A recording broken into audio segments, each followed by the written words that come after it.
हाँ जी दोस्तों, very good afternoon और कैसे हैं आप? मैं तो आज बहुत अच्छी मूड में हूँ, इसलिए मुझे मन हुआ कि आज आपके डीएम महाशय की कुछ बातें की जाएँ। हालाँकि मेरा एक और कारण था कि एक मैंने जस्ट कम्युनिटी में एक पोस्ट लगाई थी और उस डीएफ ने अपने डीएम को अप्रोच किया और बहुत अच्छे से बातें हुई और उनके डीएम भी उन्हें मैसेज करना चाह रहे थे, बट होता है ना डीएम का फ़ियर। और ऐसे ही कई पोस्ट मैं 2-3 दिन से कमेटी में डाल रही हूँ। से आप डीएम आपसे मिलने आए या आप मिलने गए या मुलाकातें हुई, बातें हुई बहुत सारी, एवरीथिंग। तो मुझे इतनी खुशी हो रही थी और आज के दिन की एनर्जी भी बहुत अच्छी है आफ्टर दिस न्यू मून। तो मन हुआ चलो समझें कि ये डीएम लोग इतना मिलना क्यों चाह रहे हैं आपसे। अच्छा, उससे पहले आज के मेरे दिन की शुरुआत हुई थी एक सर्विस से, जैसे कि आप देख रहे हैं पिक। और मुझे महाशिवरात्रि के अवसर पर करना था, बट मैं आज कर रही हूँ क्योंकि उस टाइम पे बच्चों के वो ये स्कूल्स जहाँ हम लोग जाते हैं डोनेट करने के लिए वो बंद रहते हैं। तो आज कर रही हूँ, आज मैंने किया। इसमें हमारे चैनल से एक सोल ब्रदर का भी कंट्रीब्यूशन था, उन्हें बहुत सारी बधाइयाँ इसमें कंट्रीब्यूट करने के लिए। दीपक उनका नाम है, गॉड ब्लेस यू दीपक। और इसके अलावा बहुत ही अच्छी एनर्जी थी, मुझे बहुत मज़ा आया हर बार की तरह। और इसलिए मैं सुपर एक्साइटेड हूँ आज की इस रीडिंग करने के लिए कि डीएम इस वक्त रिस्पॉन्ड क्यों कर रहे हैं। तो इसका one and the only reason है कि ये जो न्यू मून था ये सुपर मून था, और इसके बाद 101% डीएम का रीबर्थ हो चुका है। यस, आप सही सुन रहे हैं, डीएम्स का रीबर्थ हो चुका है। और अब कुछ एनर्जीज बहुत ही अलग है। डेफिनेटली जब रीबर्थ होता है तो बहुत ही प्यारी एनर्जी होती है। देखिए, यहाँ मैं 2 चीज़ें बताऊँगी। यहाँ पर सबके डीएम की एनर्जी ये नहीं है, ये कलेक्टिव की एनर्जी है। जिन डीएफ ने अच्छे से काम किया है या वो अपनी जर्नी में काफ़ी डिटैचमेंट के स्टेज पे फेज़ में आ चुकी हैं या बैलेंस्ड हो चुकी हैं, वो जो डीएम है उन आपके डीएम का रीबर्थ हो चुका है। और अब वो बहुत ज़्यादा आपको पॉजिटिवनेस की तरह मिस कर रहे हैं। अगर मैं इसको और ज़्यादा एक्सप्लेन करूं तो उनकी तो असेंशन तो ट्रिगर हो चुकी थी, उनका थर्ड आई पे भी इस प्रकार से एक्टिवेशन हुआ है कि उन्हें आपकी क्लैरिटी हो चुकी है कि आप ही उनकी शक्ति हैं। उनके थ्रोट चक्रा का भी एक्टिवेशन हो चुका है, जहां अब वो आपसे हर चीज़ खुल के कहना चाहते हैं, आपसे खुल के बात करना चाहते हैं, बिना डरे बात करना चाहते हैं। और ये अगर आप मेरी कम्युनिटी पे पोस्ट देखेंगे तो आपको ये सारे पॉइंट्स वहाँ भी फील होंगे कि सब डीएम अब खुल के बात कर रहे हैं।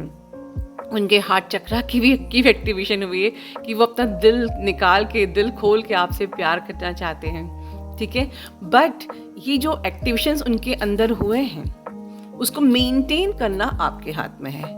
ठीक है, अगर आपने ज़्यादा अपनी एनर्जी को डिसबैलेंस किया, ठीक है, आपकी शेयर्ड फील्ड डिसबैलेंस हो जाएगी। ठीक है, तो हमें इस यूनियन को परमानेंट यूनियन में बदलना है। तो अब हमारा ग्राफ ऊपर ही जाना चाहिए, हमारा ग्राफ नीचे नहीं जाना चाहिए। And that is the reason मैं रीडिंग कर रही हूँ कि जिन लोग को ये सक्सेस मिल रही है या मिली है या अभी और मिलने वाली है, many more unions are going to happen, right. तो आपको जो ये अचीवमेंट मिलने वाली है या मिल रही है या मिल चुकी है, अब यहाँ से पीछे नहीं जाना है आपको।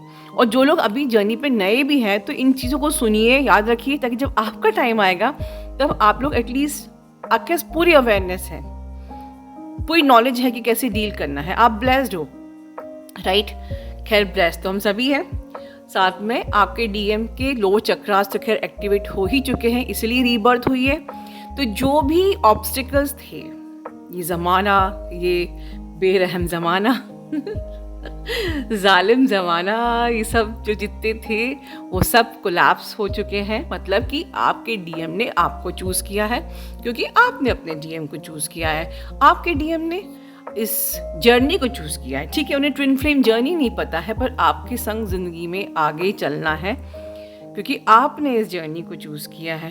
ठीक है, जो लोग थोड़ा सा मिसगाइडेड हुए, सॉरी टू से, कुछ पेपर्स ऐसी सेशंस भी आए, कुछ ऐसे मैसेजेस भी आए कि जहाँ उन लोगों ने अपनी लॉजिकल थिंकिंग के कारण से 4-5 साल सिर्फ वेस्ट कर दिए सोचने में कि मैं इनर वर्क क्या करूं।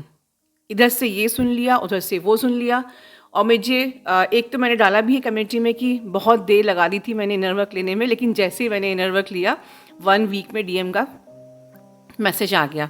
वो कम्युनिटी पे वो पोस्ट है, कुछ मुझे पर्सनल में भी आया है कि मैं ठीक से इनर वर्क मैंने अभी हाल ही लिया, काफ़ी देर कर दी और डीएम की मैरिज हो गई। खैर ये सब चीज़ें हैं, ये टाइम बिल्कुल भी गिल्ट करने का नहीं है, आपका प्रारब्ध ऐसा ही था, कोई बात नहीं। जो अभी सोच रहे हैं, जो अभी लॉजिकली बिहेव कर रहे हैं, लॉजिकली अभी सोच रहे हैं, आपके लिए एक ये वार्निंग है कि लॉजिकली मत सोचिए, जर्नी पे टाइम वेस्ट मत कीजिए, अपना इनर वर्क सही तरीके से सिस्टमैटिकली शुरू कीजिए, सिस्टमैटिक इनर वर्क से करिए, राइट। चैनल पे सब कुछ है आपके लिए। आपका ही लॉजिकल माइंड, आपकी ही अंदर की जो नेगेटिविटी होती है वो आपकी जर्नी को डिले कर देती है, कभी कभी इतनी डिले कर देती है कि आपके डीएम मतलब आपको चूज़ ही नहीं करते हैं और वो थर्ड पार्टी में बहुत आगे निकल जाते हैं। जबकि ये जर्नी क्या है, यूनियन ऑफ योर सोल, उनको भी आपके पास आना है, आपको एक होना ही है। अगर इसी पर्पस को छोड़ के आप अपनी लाइफ में आगे निकल जाओगे, आप भी निकल जाओगे आगे, वो भी निकल जाएंगे आगे, तो फिर आपकी लाइफ का पर्पस ही खत्म हो जाएगा, राइट। जैसे कि फॉर एग्जाम्पल कि कोई किसी इंसान ने अगर डॉक्टरी पढ़ी है तो वो डॉक्टरी पढ़ने के बाद इंजीनियरिंग तो नहीं करेगा, राइट।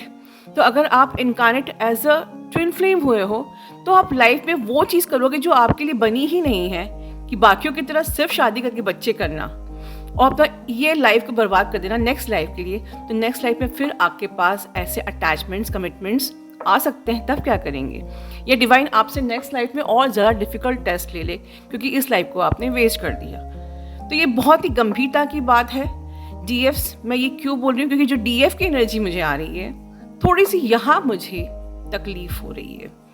कुछ डीएफ्स ऐसी भी एनर्जी आ रही है कि यस, एक तो न्यू मून जो हुआ है, अगर कोई सिम्टोमेटिक प्रॉब्लम्स नहीं हुई है, कि सपोज़ आपको बहुत ज़्यादा हेडेक्स नहीं हुए, आपको कोई भी लो बैक पेन, कुछ भी ऐसा नहीं हुआ, ट्रिगर नहीं हुआ सिम्टोमेटिक, बट आपके जो भी ब्लॉकेजेस रह गए होंगे उनकी वो बिल्कुल आपके रिलीज़ हुए हैं, मतलब लेसन लर्निंग बिल्कुल आपकी हो रही है। मे बी इसके लिए आप शायद कहीं ना किसी for no reason you are feeling low, maybe for no reason you are feeling fear, maybe for no reason you are feeling anger, maybe you are purging, your body is purging, your soul is purging, whatever, you don't know why I am purging, but you are purging। मतलब कि कहीं ना कहीं कुछ है जो आपको release करना है, कहीं ना कहीं कुछ है जो आपको हील करना है, और आपका ये हील करना बहुत ज़रूरी है, रिलीज़ करना बहुत ज़रूरी है, जिससे कि वो क्लैरिटी आपके डीएम को भी आएगी। For example, if you have not clear thought about intimacy in this journey, maybe about some fears, तो आपकी डिवाइन मैस्कुलिन भी आपको fear से, वो भी कहीं ना कहीं किसी चीज़ का fear कैरी करेंगे। किसी चीज़ की आपको क्लैरिटी नहीं है तो वो क्लैरिटी उनको भी नहीं होगी। तो इट इज़ वेरी एसेंशियल कि आपके एक एक चक्रा, एक एक ब्लॉकेज क्लियर हो, आपको बिल्कुल इस जर्नी की पूरी फुल क्लैरिटी हो, जिससे कि आपके डीएम को के लिए भी लाइफ में डिसीजन लेना बहुत इजी हो जाएगा, बिकॉज आप ऑटोमेटिकली आपकी लाइफ में क्लैरिटी आएगी, उनकी लाइफ भी डिसीजन लेने में, आपकी तरफ आने में उनके लिए भी आसान हो जाएगा। तो जो भी इस वक्त triggers, lesson learning, challenges, sensations आ रहे हैं, उनको बहुत अच्छे से माइंडफुली उसको एनालाइज करते हुए उसको आप सप्रेस इमोशंस रीवायरिंग में रिलीज़ कीजिए, हील कीजिए, व्हाटएवर आपके पास सब कुछ है चैनल पे, आप उसको उस तरीके से, सही तरीके से सिस्टमैटिकली रिलीज़ करिए, सिस्टमैटिकली एनालाइज कीजिए, हील कीजिए, राइट। तो ये डीएफ की एनर्जी है जो कि कुछ ना कुछ आपके बाहर आ रहा ही है, मुझे ये एनर्जी आ रही है। ऐसा नहीं कि ये न्यू मून किसी के लिए भी बिल्कुल ऐसे ही चला गया खाली, बिल्कुल कुछ ना कुछ सेंसेशन, कुछ ना कुछ हल्की फुल्की फीलिंग, कुछ रिलीज, समथिंग बिल्कुल डीएफ का हो रहा है। आप कुछ अच्छी बातें कर लेते हैं। तो डिवाइन मैस्कुलिन का रीबर्थ हो गया, तो अब आगे क्या हो रहा है? आगे वो आपको बहुत फैंटेसाइज हो रहे हैं, बहुत सच कहो तो एक सेक्सुअल अर्ज की फीलिंग आ रही है। सेक्सुअली वो आपको मिस कर रहे हैं, वो आपसे इंटीमेट होना चाहते हैं, व्हाटएवर, एवरीथिंग। बहुत रोमांटिक फीलिंग है, आपसे मिलने की इच्छा है, एवरीथिंग। बहुत अच्छी फीलिंग है और इसमें मैं कोई जजमेंट नहीं करूँगी, बिकॉज यहाँ मैं देख रही हूँ कि अगर आफ्टर द रीबर्थ आपके डीएम, उनका रीबर्थ हो गया है, वो अवेकन हो गए हैं, तो फिर अगर कुछ आप डिसीजन लेना चाहते हैं about the intimacy, that will be your personal decision, nothing right, nothing wrong, no judgmental, no level, because अब भी वो डिवाइन हो के आए हैं। जब तक आपके डिवाइन मैस्कुलिन डिवाइन नहीं होते हैं तब तक इंटीमेसी रेस्ट्रिक्टेड होती है, बट जब वो आपकी डीएम बन जाते हैं, डिवाइन मैस्कुलिन बन जाते हैं, मतलब कि आप डिवाइन फेमिनिन बन चुके हो, now both of you are awaken, तो अब आपकी एनर्जी एक्सचेंज, आपका ये सेक्रेड यूनियन बिल्कुल मदर अर्थ के लिए चाहिए। तो ये डिसीजन टोटली आपका पर्सनल होगा, बट आपको ये समझना है कि मैं अभी डीएफ हुई हूँ कि नहीं, मैं डिवाइन फेमिनिन हुई हूँ कि नहीं, मैं अभी अपग्रेड हुई हूँ कि नहीं, ठीक है। मैं अभी क्योंकि जब आप डीएफ बनते हो या जब वो आपके डीएम बनते हैं, ये जो चीज़ होती है, this is something very divinely, very pure, very beautiful, divinely guided. तो वो चीज़ अपने आप होगी। जैसे कहते हैं ना, गंगा नदी से क्या सीखने को मिलता है, just go with the flow. Ganga pure होती है और बस अपनी ही धुन में बहती रहती है। तो अब जो लोग, जिनके डीएम अवेकन हो चुके हैं, जिनके डीएम का रीबर्थ प्रोसेस बिल्कुल हो चुका है, जो आपको फैंटेसाइज कर रहे हैं, जो आपके साथ एक सेक्रेड यूनियन करना चाहते हैं, मिलना चाहते हैं, एक मिलन होना ज़रूरी है या चाहते हैं, व्हाटएवर, तो डीएफ की टिप यही है कि बिल्कुल आप गंगा बन चुके हो and just simply go with the flow, कि अगर ये होना है तो ये बिल्कुल डिवाइन के हिसाब से, उनकी मर्ज़ी से डिवाइनली गाइडेड हो जाएगा। क्योंकि अगर डिवाइनली गाइडेड होगा तभी ये मदर अर्थ के लिए बहुत ही ज़्यादा हीलिंग से भरा होगा, और बिल्कुल होगा। तो ऐसा एनर्जी का रश होगा, एक ऐसा एनर्जी का पुल होगा which will be unstoppable, and that it is completely okay, right? So इस न्यू मून के बाद मन स्थिति आपकी डिवाइन मैस्कुलिन की कुछ ऐसी ही थी, बहुत ही ज़्यादा प्यारी, बहुत ही ज़्यादा लविंग, सेक्सुअल, एक पॉजिटिवनेस है, एक तड़प है, प्यार है, आपको पाने की चाहत है, बहुत खूबसूरत है, राइट? तो बस इसी के साथ अपनी रीडिंग को मैं यहीं एंड करती हूँ। अपना ध्यान रखिए। Love you all, God bless you all.